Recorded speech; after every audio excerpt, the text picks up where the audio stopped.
안녕하십니까. 나으라무원 원장 문창식입니다. 우리 암 환자분들이 식이섬유가 암 치료에 중요하다는 거 많이 아시죠? 우리가 식이섬유가 우리 몸 안에서 작용하는 기전들이 상당히 많아요. 근데 그 중에서 제가 이 시간에 소개하려고 하는 것은 이 단수지방산이라는 것에 대해서 설명을 좀 드리고자 합니다. 이 단수지방산은 우리가 식이섬유를 먹었을 때 우리 몸 안에 대장이나 직장에서 이 세균들에 의해서 발효가 돼서 만들어지는 이런 지방산이거든요.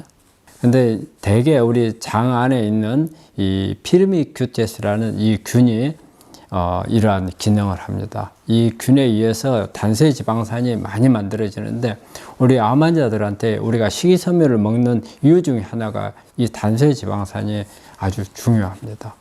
그럼 단수지방산은 대개 이렇게 한 3가지 정도의 단수지방산이 만들어지거든요. 하나는 초산이고요. 하나는 프로피온산, 하나는 뷰틸레이트. 근데 여기서 가장 중요한 것은 뷰틸레이트라는 단수지방산이에요. 그러면 이 단수지방산이 우리 몸에서 어떤 기능을 하느냐? 가장 기본적으로 보자면은 우리가 단수지방산은 이 정상세포에서는 에너지원으로 사용을 합니다.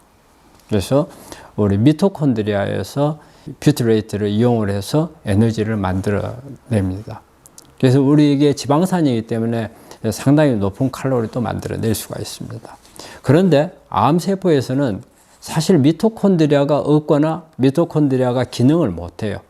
그래서 이 뷰틸레이트가 이용을 하지를 못하는 거예요.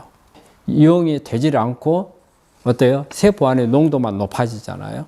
이렇게 되면은 우리 암세포가 성장을 하기 위해서 활동을 하는 유전자를 갖다 억제해버리는 기능이 있어요.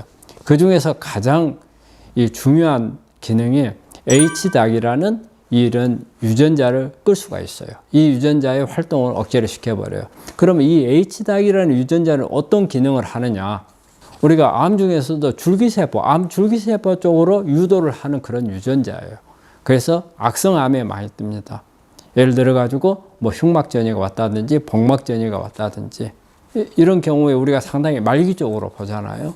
그런데 이럴 때 뜨는 유전자가 H닭이라는 유전자거든요. 그런데 바로 이 뷰틸레이트가 이 유전자를 억제할 수 있는 그런 기능이 있습니다. 그 다음에 또 하나는 P21 CIP1이라는 이 유전자를 항진을 시켜줍니다.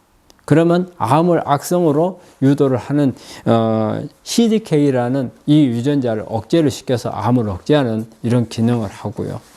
또 하나 뷰틸레이트가 요즘에 우리한테 상당히 중요합니다.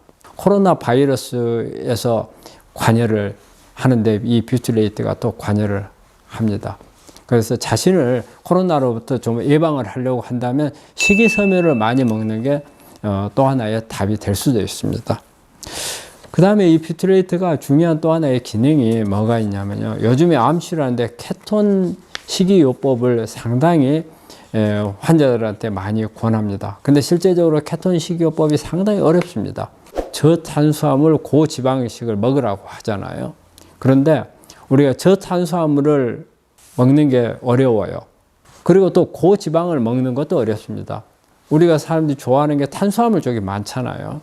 그런데 그건 아주 적게 먹어야 되고 또 지방은 많이 먹으란단 말이에요. 근데 우리가 지방을 좀 많이 먹게 되면 어때요? 질려서 못 먹습니다. 근데 이때 우리가 식이섬유를 많이 먹게 되면은 우리가 식이섬유는 탄수화물이에요.